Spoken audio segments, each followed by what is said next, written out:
누가 형통한 자입니까? 라는 제목으로 하나님 말씀을 전하도록 하겠습니다. 우리가 어렸을 때부터 학교에 가서 배울 때에 다 계획표를 작성합니다. 여름방학이나 겨울방학이 되면은 그냥 아무렇게나 생활하지 말고 그 계획표대로 잘 생활하기를 기대합니다. 그러나 여러분들이 방학 동안 해야 될 그런 많은 계획들을 세워보지만은 어느 정도 이루어지던가요? 자기 뜻대로 이루어지지 않는 경우가 얼마나 많이 있는지 모릅니다. 우리가 인생을 살면서 어떤 목표를 세워놓고 자기의 몸과 마음과 뜻과 모든 것을 다 정진하지만은 이루어내는 사람은 극히 드뭅니다. 그래서 사람들은 어떤 일이 잘 되는 것을 우리 형통한 사람이다 이렇게 말하기도 합니다. 형통의 뜻을 보니까 어떤 일이 일을 하는 데에 뜻대로 잘 이루어지는 것을 형통이다 그렇게 국어사전에 나와 있습니다. 그러나 우리가 일반적으로 아는 자기의 뜻이 잘 풀려나가는 것을 우리는 형통이라고 생각하고 또 많은 사람들은 이 만사형통을 기대를 합니다. 모든 일에 그런 일이 일어나길 바라는 거죠.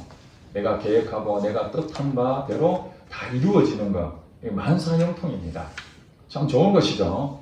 그러나 우리가 생각했던 그 형통이라는 부분이 사실 우리 현실로 봤을 때 그렇게 일어나기가 어려운 일입니다. 왜냐하면 우리가 예측하지 못했던 이 불확실한 사회에서 수 없는 어려움을 많이 겪기 때문에 그렇습니다. 우리가 일반적으로 생각할 때 이렇게 하면 분명히 성공할 것이다 하지만은 우리가 예측하지 못했던 수많은 변수들이 있거든요. 그 변수는 예측을 못합니다. 오직 하나님만이 그 변수를 알고 있는 것이죠. 인간은 그 앞의 일을 계획한다 할지라도 실제로 그것을 이루시는 분은 하나님이시라고 잠언서에 말씀하고 있습니다. 사람이 자기 뜻을 계획할지라도 그 걸음을 인도하시는 분은 여호와시다. 그러니까 우리 하나님 믿는 사람들은 이 형통이라는 부분이 어떻게 해석을 해야 되는가? 일반 사람들이 생각할 때는 내 뜻대로 그것이 이루어지는 것, 잘 이루어지는 것이 형통이라고 생각하는데 오늘 본문 내용을 볼 때에 하나님 형통이 무엇인지를 잘 가르쳐 주고 있습니다. 오늘 39장에 보니까 요셉에 대한 얘기를 하고 있습니다. 오늘 본문의 주인공은 요셉입니다. 요셉은 여러분 너무나 잘 알고 있습니다. 교회를 오랫동안 다니신 분들은 이 내용에 대해서 처음 듣는 사람 아무도 없습니다. 그럼에도 불구하고 우리가 신앙생활에 이 형통에 대한 부분을 적용하는 데 있어서 실제로 그렇게 살고 있는가 하는 것은 그렇게 많은 사람들이 잘 모르고 살고 있습니다. 자, 오늘 본문에서 말하는 요셉의 형통이 무엇입니까? 자, 39장 1절에 볼까요? 요셉이 이끌려 애굽에 내려가 바로의 신하 친위 대장 애굽 사람 보디발이 그를 그리로 데려간 이스마엘 사람의 손에서 요셉을 산이라. 39장 이전에 한 사건이 있었습니다. 야곱의 12아들 중에 11번째였던 이 요셉은 아버지의 신임을 받았습니다. 그 엄마가 죽고 난 다음에 이 요셉과 베냐민, 이 어린아이들은 사실은 아버지의 사랑이 굉장히 필요했습니다. 라헬의 자식이기 때문에 특별히 이 요셉은 아버지의 사랑을 받아서 채색 옷을 입을 정도로 그렇게 귀하게 자랐습니다.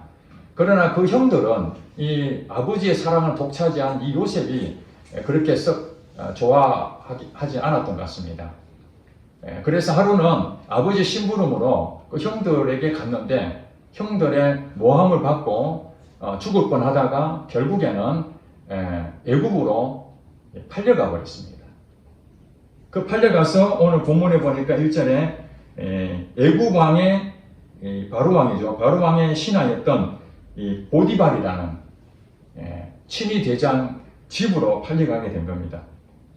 자, 여기서부터 오늘 39장 1절부터 시작이 됐는데 중요한 건 그 다음부터 중요한 것입니다. 지금 요셉의 상황은 아버지 품에서 떠나 편안하게 살 수 있었는데 형들의 모함을 받고 애굽 땅에 종이 되어 버렸던 거예요. 여러분, 요셉의 마음이 어떻겠습니까?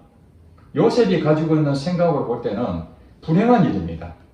아버지와 같이 어머니도 없으니까 아버지의 사랑을 받았는데 그마저 끊어지고 형들의 모함을 받아서 아무도 없는 이국 땅에 가서 종살이한다.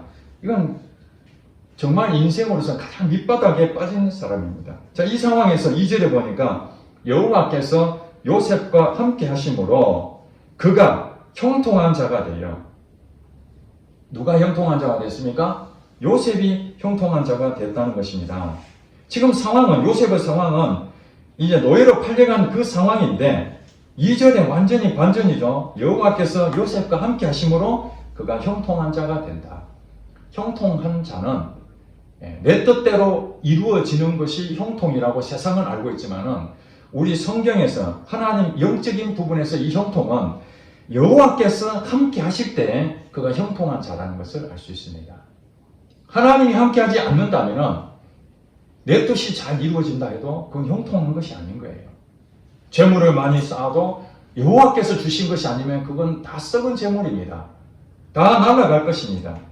그러나 종살이를 하든지 아니면 어려움에 빠져 있다 할지라도 여호와께서 그와 함께 하신다면 그것이 바로 형통한 사람이라는 거예요. 그것은 이제 그 이유를 말씀을 통해서 여러분에게 전달드리겠습니다. 이 형통한 자가 되어 그의 주인 애굽 사람의 집에 있으니, 자 3절에 보니까 그의 주인이 이 보디발이죠. 그의 주인이 여호와께서 그와 함께 하심을 보고 또 여호와께서 그의 범사에 형통하심을 보았더라. 이 보디발이 그 수많은 종들을 거느리고 있었을 텐데 저기 이스라엘에서 한 소년이 잡혀온 그 소년이 하나님께서 함께 하시는 것을 보디발이 이렇게 보고 있었다는 거예요.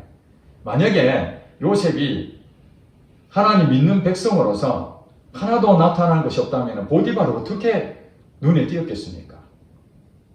그 많은 종들 중에서도 요셉이 특별히 눈에 띄었다는 거예요. 그러면서 보디발이 저는 저가 믿는 하나님이란 분은 요셉과 함께 하는구나. 그래서 형통하다는 것을 이 보디발이 실질적으로 느꼈다는 것입니다. 자, 여러분, 하나님이 함께 하시는 사람에게는 여러분들이 숨기려고 하더라도 주변의 사람들한테 드러나게 되어 있다는 거예요. 이 보디발이 느낀 것처럼. 만약에 여러분에게 하나님이 함께 하신다면 여러분들은 형통한 자입니다. 그리고 그 형통한 자는 어떤 일이 생기느냐?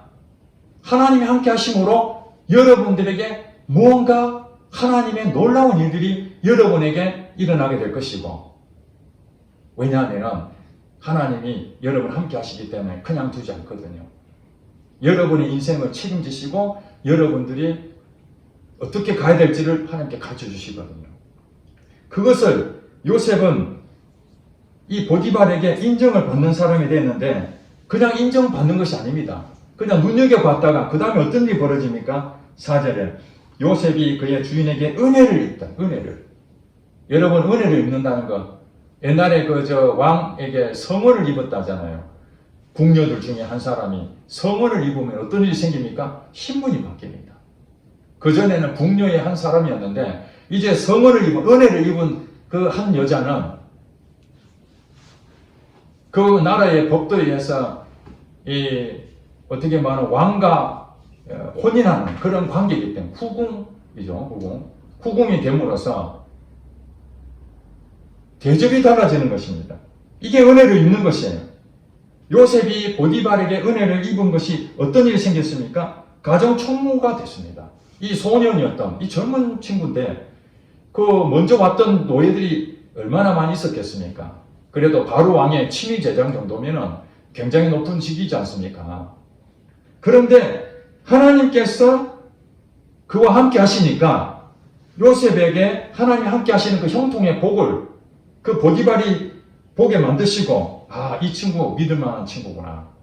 그러면서 가정 총무를 맡기고 그 다음에 자기 가진 모든 소유를 요셉에게 다 이임을 했다는 거예요. 이 정도 믿음을 갖는다는 건, 이렇게 신뢰를 한다는 건 엄청난 거죠. 예. 여러분도 신뢰를 받는 사람 되시길 주의 이름 축복합니다. 예. 신뢰를 받아야 됩니다.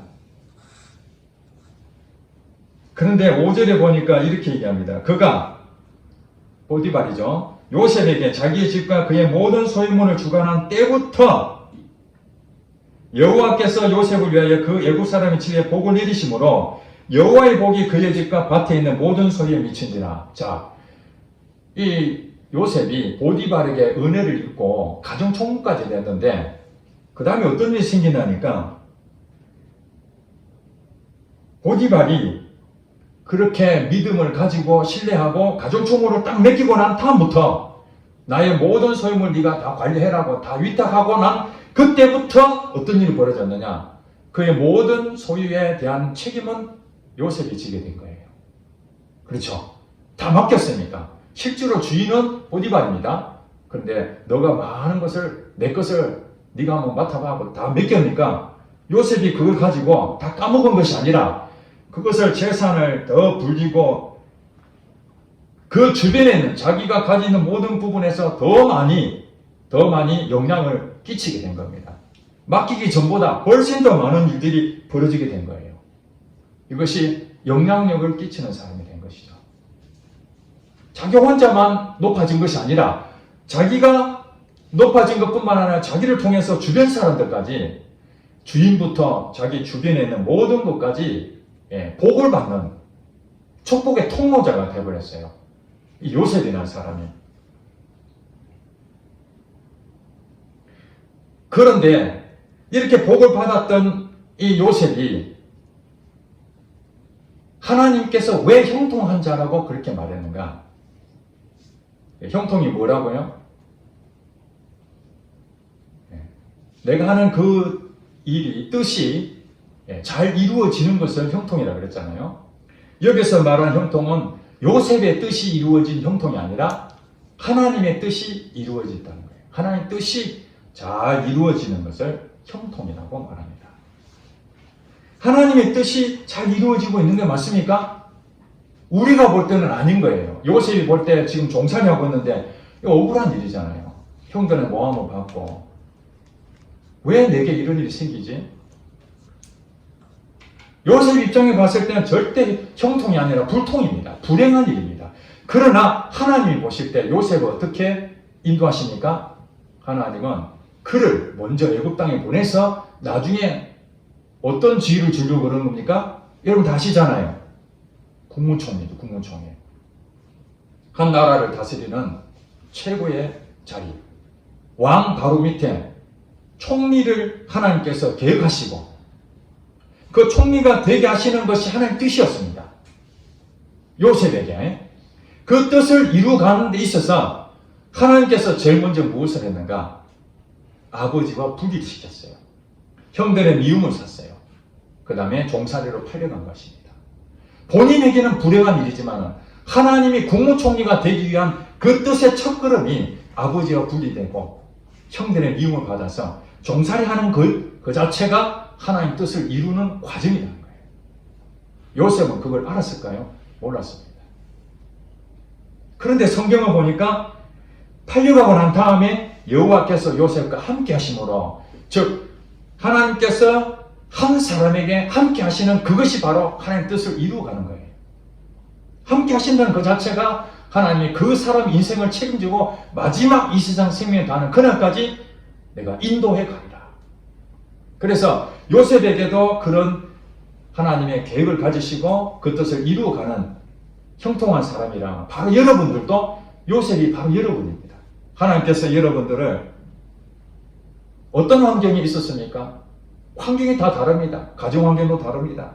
어떤 집은 부유한 집에 태어날 수도 있고 어떤 집은 가난한 집에 있을 수도 있고 어떤 집은 부모가 갈라선 집도 있고 어떤 집은 정말 늘 싸우는 집도 있고 이런 모든 배경이 다릅니다. 학교도 제대로 못 나올 수도 있는 거고 이런 다양한 과정 속에서 부모 찬스, 아빠 찬스 이렇게 받은 사람들은 야 나는 행복한 사람이다. 남들이 이만큼 올라갈까 나는 벌써 한 번에 올라갔으니까 나는 행복한 사람이야. 사람들이 볼 때 부러워하죠. 야 저 사람 정말 형통한 사람이구나. 그렇게 생각할 수 있을 것입니다. 그러나 하나님이 그와 함께 하지 않는다면 그 사람은 불행한 사람입니다.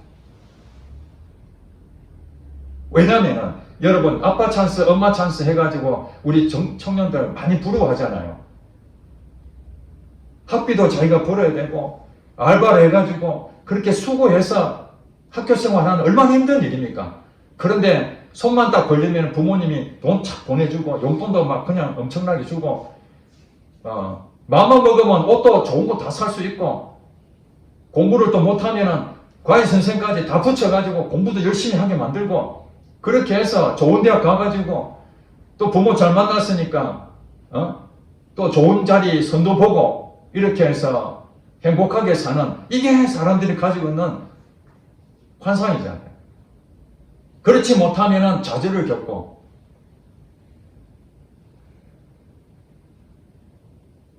하나님의 뜻이 뭐냐? 여러분들이 가지고 있는 지나간 시간들이 바로 하나님이 여러분과 함께 하시고 있다는 그 사실이 믿어진다면 그 불행이 아니라 요셉처럼 감옥에 들어가든 아니면은 보디발의 집에 종살이로 팔려가든 어떤 상황이 오든 그는 형통한 자라는 거예요. 하나님 뜻을 이루어가기 때문에. 우리는 일반적으로 저도 아파트에 사는데 저희 집은 22층까지 있거든요. 그러면은 엘리베이터가 있죠. 예전 같으면 엘리베이터 없을 때는 고층 아파트 사면 얼마나 힘들겠습니까? 그거 늘 걸어 올라가야 되니까. 이 사람들이 편리하기 위해서 엘리베이터를 만들었습니다. 그냥 엘리베이터 타면 고층 아파트까지 그냥 순간적으로 올라가요. 편안하잖아요. 너무나 편안합니다. 우리 인생을 그렇게 살기를 원합니다. 그냥 편안하게 엘리베이터만 타고 올라가기를 원합니다. 그런데 하나님은 계단을 올라가라고 합니다. 계단으로. 엘리베이터 타지 말고 계단으로 올라가라. 아니 그 위에까지 1층도 아니고 그 22층 어떻게 계단으로 올라갑니까? 불평불만이 있을 수 있는데 하나님은 계단으로 올라가라는 뜻이 있는 거예요. 왜 그렇습니까? 엘리베이터만 타고 올라갔던 그 상황에서는 산 하나도 정복하기 어렵습니다. 왜냐하면 몸이 부실하니까. 엘리베이터 타니까 운동을 할 수가 있겠습니까? 그러나 계단으로 늘 22층을 오르락내리락 한 사람은 자기도 모르게 다리가 튼튼해져서 웬만한 산은 다 정복하기 쉽습니다. 하나님께서는 요셉에게 국무총리를 바로 줄 수도 있는 분입니다. 정명하신 하나님인데 그렇지 않습니까? 여러분이 하나님 앞에 기도해서 하나님 100억 주세요 하면 하나님 돈이 없어서 안 주겠습니까? 100억 주실 수 있는 분입니다. 근데 그 100억 가지고 어떻게 하겠습니까? 관리할 능력이 있겠습니까? 하나님은 우리에게 그 지위를 주면은 그 지위에 맞는 그 영적 능력이 있어야 되는 거죠. 계단을 타고 계속 오르락내리락 이렇게 했을 때 그가 다리에 힘을 갖게 되고 능력이 생기게 되면은 어디 다니든지 두려움이 없잖아요. 하나님께서는 이 요셉에게 함께 하신다 해서 그냥 낙하산처럼 올라가 버리고 엘리베이터 타고 올라가 버리고 쉬운 길만 이렇게 지름길로만 하나님 인도하시면은 그 사람은 행복하겠죠. 야 정말 하나님께서 내게 대박을 나게 하셨다. 너무너무 좋다. 하지만은 웬만한 어려움이 오면 다 쓰러져 버립니다. 그때마다 하나님께서는 또 계속 건져내야 되고 여러분 이런 얘기 많이 들었을 것입니다. 고기를 잡아주지 말고 고기 잡는 법을 가르쳐줘라. 그 일리 있는 말 아닙니까? 고기를 늘 잡아주면 그 먹을 때 얼마나 좋습니까? 가만히 있어도 그냥 갖다 주니까. 그런데 고기 잡는 법을 배우면은 그것을 언제든지 고기를 잡을 수 있잖아요. 고기 잡는 법을 모르면 누가 갖다 줘야 되는 거예요. 마찬가지 하나님은 요셉을 국무총리가 되게 만드시는 게 하나님 뜻인데 그게 하나님 뜻이 이루어지는 게 형통이잖아요. 하나님 뜻을 이루어지려면은 요셉에게 이런 국무총리가 될 수 있는 그 우리 능력을 갖춰야 됩니다. 총리로서의 능력을 갖춰야 되는 거죠. 그렇기 때문에 지금 현재 애굽 땅에 팔려가 종살이가 됐을 때에 아버지의 관계 끊어지고 형제들한테 다 미움받고 혼자 남았을 때 누구를 의지하겠습니까? 하나님밖에 남는 게 없습니다. 여러분 인생 가운데에 혼자 남는다고 생각했을 때 그때 하나님은 함께 하신다는 것을 여러분 아시기 바랍니다. 하나님이 함께 하신다면 그때 여러분들이 어떤 마음이 생깁니까? 기도가 나오죠. 간절한 마음이 나옵니다. 하나님 아버지 품에 떠났고 형들에게 미움받고 내가 이 이국 땅에서 앞으로 내 인생 어떻게 살아야 될지 모르겠습니다. 하나님, 내가 어떻게 살면 좋겠습니까? 그때 하나님께서 생각나게 하신 게 있습니다. 무엇입니까? 하나님께서 함께 하신 자에게 반드시 말씀을 먼저 주십니다. 요셉에게 어떤 말씀을 주셨습니까? 오늘 본문을 읽지 않았지만 그 전에 하나님께서 그에게 꿈을 보여주셨죠. 꿈으로. 요셉은 어리기 때문에 하나님이 꿈으로 그렇게 말씀을 주셨어요. 그가 높은 자리에 올라갈 것이라는 것을 가르쳐 주셨어요. 그것을 생각해 볼 때 현실은 아니지만 하나님께서 이 꿈을 주셨지. 하나님께서 이 꿈을 주신 건 그냥 꿈이 아니야. 내게 주신 약속의 말씀이야. 이걸 붙들었을 겁니다. 여러분도 믿는 것은 여러분 자신을 믿으면 안 됩니다. 그래, 내가 지금 이 어려움이 있지만 내가 어떻게든지 이걸 해결해가지고 돌파를 찾아내야 되겠다. 이것을 믿는 것이 믿음의 사람이 아닙니다. 믿음의 사람은, 하나님을 경외한 사람은 범사의 그를 인정하라 그랬잖아요.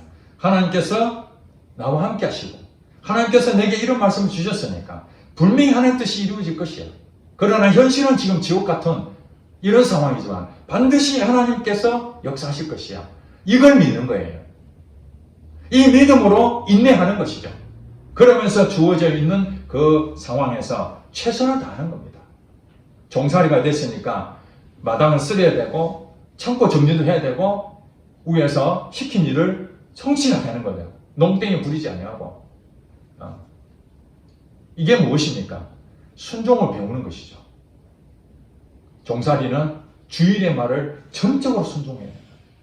순종을 배우는 것입니다.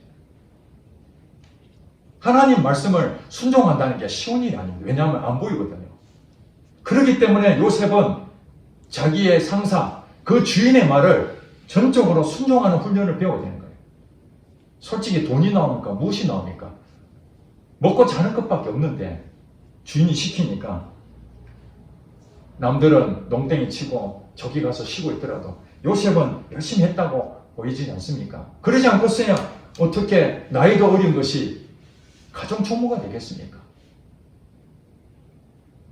남들하고 똑같이 그렇게 표시가 안 나는데 어떻게 보디발의 눈에 띄었겠습니까?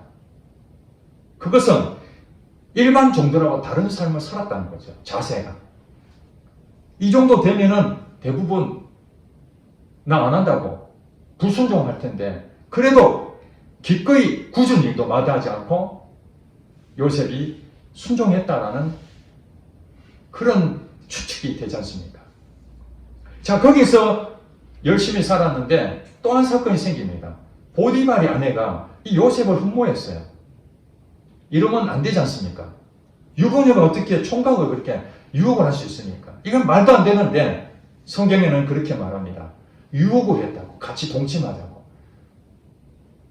여러분, 하나님과 형통한 사람이 되면은 아무 문제 없는 것이 아니라 이렇게 유혹을 받습니다. 세상에 유혹을 받습니다. 보디발의 아내를 통해서 불륜의 그런 죄를 범하는 그런 유혹의 거리를 이 요셉에게 온 것처럼 여러분들에게도 세상의 유혹들이 얼마나 많습니까? 하나님보다도 더 하고 싶은 것들.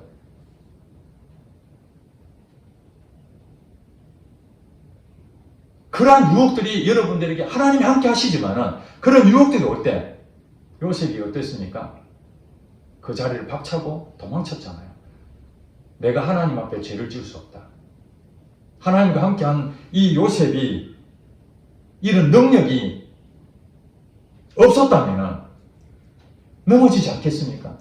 하나님과 관계를 맺지 않고 그냥 일만 했다면 그 보디발의 아내도 그래도 그 주인의 아내인데 어떻게 쉽게 거절하겠습니까?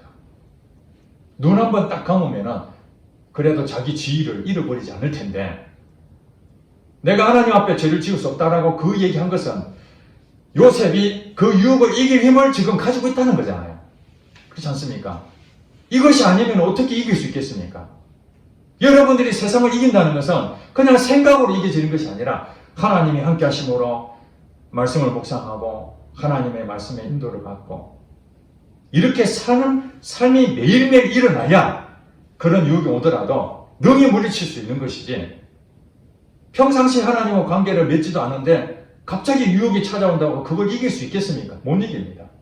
대부분 다 넘어집니다. 이제 어떻게 말하면 그 능력을 갖추고 이제는 하나님의 그 시험거리에 합격을 했는데 불행하게도 오해를 받아서 감옥에 들어가지 않습니까? 보디발의 집에 있을 때는 그래도 자유를 가질 수 있는 부분이 어느 정도 보장이 됐다면 이 감옥은 이 정치범들이 들어가는 곳인데 요셉이 들어갈 자리가 아닌 거예요, 원래는. 그런데 그 정치범이 있는 거기에 가서 더 나락으로 떨어지게 됐죠. 그가 하는 일이 무엇입니까?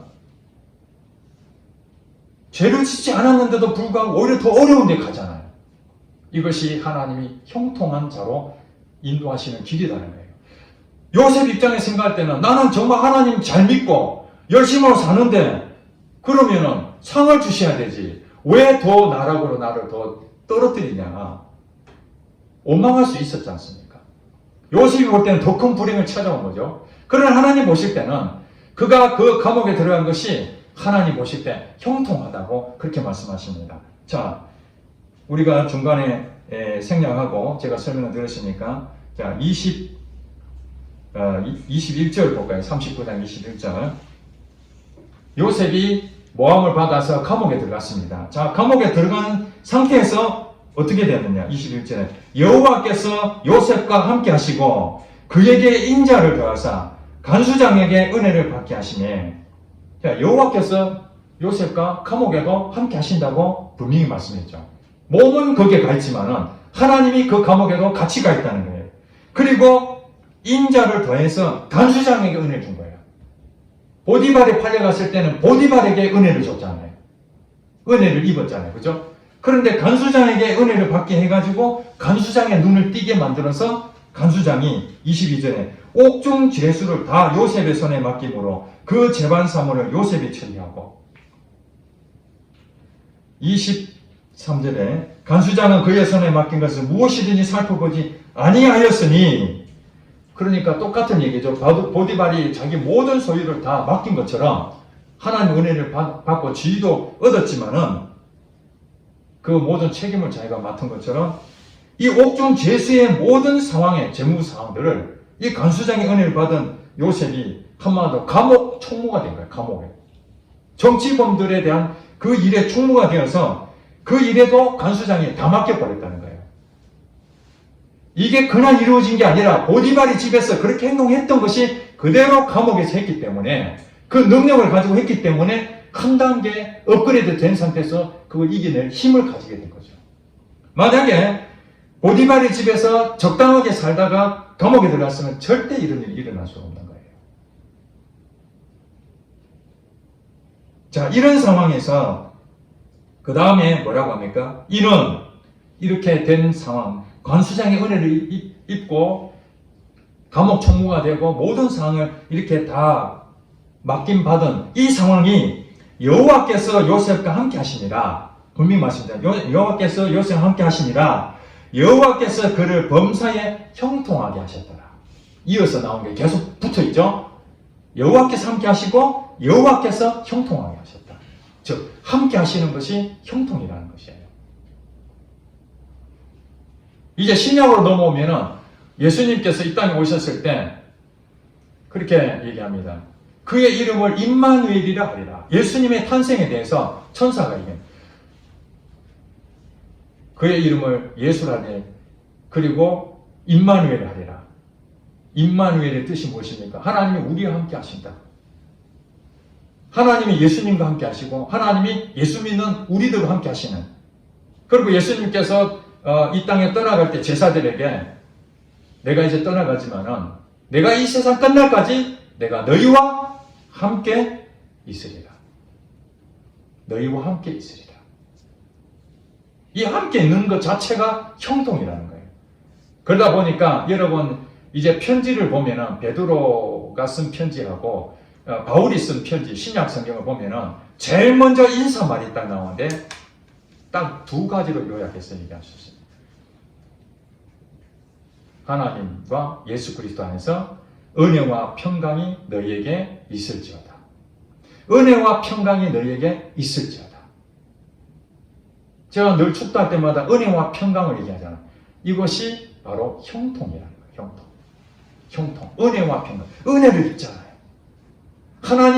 하나님이 요셉과 함께 하심으로 요셉에게 은혜를 주시는데 사람을 통해서 은혜를 입히시잖아요. 보디발이나 간수장에게. 이 말이 무슨 말입니까? 요셉이 가는 곳에 은혜를 입는 일이 생기게 되는 거예요. 여러분을 함께 하신다면, 하나님 함께 하신다면 여러분 주변에 은혜를 입는 그런 일이 일어나게 되는 거예요. 그 다음에 뭡니까? 평강, 샬롬이죠. 평강. 하나님 주신 그 평강이 있는 거예요. 그러니까 은혜와 평강이 있는 자체는 여러분들은 형통한 사람이라는 것을 증명할 수 있는 것입니다. 성경에 다 그렇게 말합니다. 다윗도 하나님께서 왕을 세웠어요. 근데 바로 왕이 됐습니까? 왕의 능력을 갖춰야 되잖아요.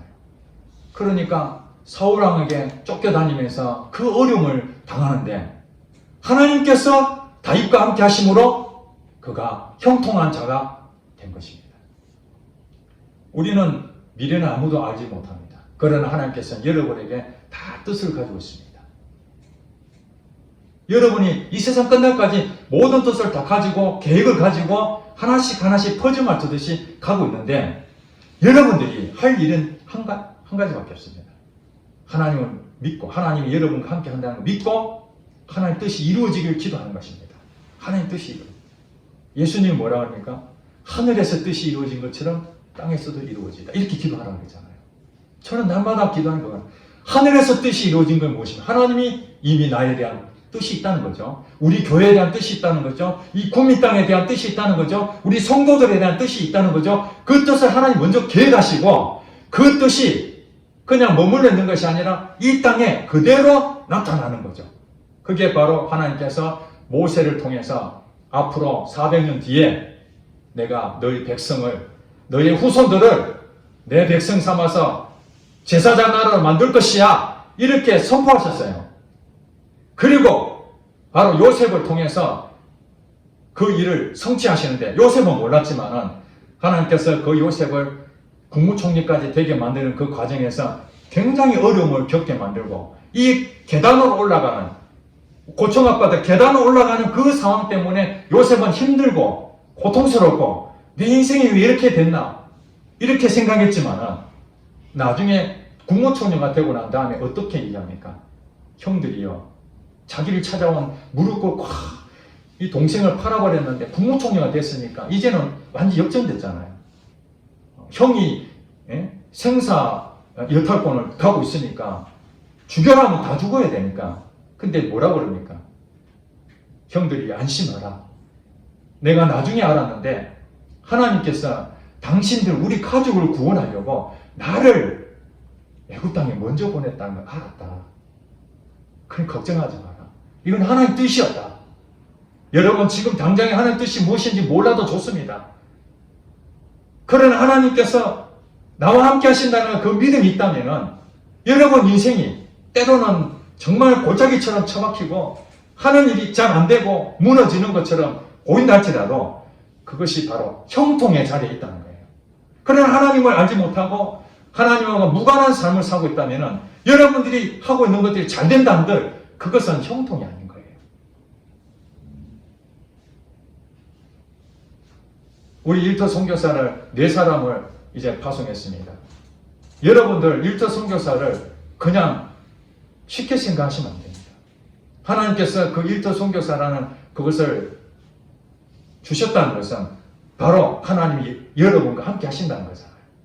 함께 하지 않는데 어떻게 선교사가 되겠습니까? 하나님이 여러분과 함께 하셔서 이제 그 일터에 들어가서 어떤 일을 하라는 겁니까? 요셉처럼 살아라는 거죠. 그러면 여러분들이 생각할 때, 야, 요셉처럼 살아야 된다. 나는 요셉처럼 되겠냐? 나는 그런 능력이 없는데. 그렇죠. 요셉이 능력이 있어서 형통한 자입니까? 하나님께서 함께 하시니까 그 형통한 자가 됐어요. 어떤 일이 생깁니까? 하나님 나는 잘 모릅니다. 하나님 우리 일터에 대해서 어떻게 제가 해야 되겠습니까? 이 요셉도 마찬가지입니다. 이 정말 미소년이 그 많은 사람들 앞에서 보디발의 집에 가고 내가 뭘 해야 될지 뭐 아는 게 있겠습니까? 경험이 있겠습니까? 지식이 있겠습니까? 하나부터 열까지 하나님한테 구하는 거죠. 하나님 나를 도와주세요. 어떻게 하면 좋겠습니까? 그래서 신약에 보니까 성령이 내 안에 오셔서 이게 함께 하시는 거잖아요. 성령이 내 안에 오셔서 성령이 내게 인도하시는 거예요. 성령님 어떻게 하면 좋겠습니까? 성령이 여러분에게 말씀해 주십니다.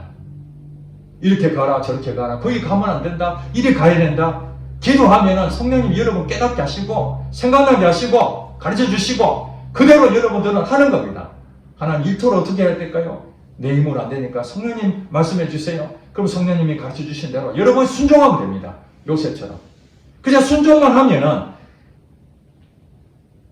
그 일이 때로는 모함도 받고 어려움도 받고 나는 정말 열심히 하는데 알아주지도 않고 힘들게 하고 그런다 할지라도 여러분 하나님의 말씀을 붙잡고 인내하면은 어떤 일이 벌어집니까? 요셉처럼 반전이 일어납니다. 기다리면은 때가 되면 하나님께서 다시 이렇게 세워서 은혜를 있게 만드는 사람이 있고 또 그 일을 감당할 쯤 다 바뀌는 거죠. 감당할 쯤 바뀌는 거죠. 간수장에게 은혜를 입었는데 몇 년이 있었는지 모릅니다. 이 감옥 안에서. 그런데 국무총리가 될 정도 위치가 되니까 하나님께서 꿈을 통해서 요셉을 국무총리 자리에 바로 앉혀버리잖아요. 거기에 그릇이 안 된 상태에서는 국무총리에 앉을 수가 없는 거예요. 그 간수장의 그 상황에서 그 정치인들하고 계속 그 상황을 교제하면서 만나면서 정치 얘기도 듣고 나라 상황도 다 설명을 듣고 수년을 거쳐서 하나님 때가 이름에 그가 국무총리가 돼서 그걸 잘 감당하게 됐잖아요. 여러분들이 하는 것이 아닙니다. 하나님께서 여러분과 함께 하시면은 형통한 자가 되도록 하나님께서 만드실 겁니다. 그 형통은 하나님의 뜻대로 이루어가는 겁니다. 여러분들은 하나님께 맡기고 사는 거예요. 하나님. 내 인생 하나님 책임져 주세요. 나는 하나님 것입니다. 하나님 뜻이 이루어지길 원합니다. 낙심될 때가 있고 좌절될 때가 있다 할지라도 그럼에도 불구하고 나는 하나님이 나를 버리지 아니하시면 나는 믿습니다. 그 고백하면 여러분 당당하게 악한 영들이 미혹이 오는 것 당연합니다. 그런 부분이 넘어질 때마다 하나님 저는 이 능력이 지금 부족한데 이 악한 영이 공격하는 것을 이길 수 있는 힘을 주세요. 보디발의 아내가 유혹해도 그걸 끝까지 이겨냈던 요셉처럼 저도 그런 믿음을 주세요. 그런 과정을 거칠 때에 여러분들 하나님께서 어떻게 쓰시겠습니까? 그냥 잠잠하게 있겠습니까? 요셉에게 주셨던 그 지위를 여러분은 얻게 될 것이고 그때 비로소 보상을 받게 되고 여러분 인생의 끝이 해피엔딩으로 끝난다는 사실 이거 믿으시기 바랍니다.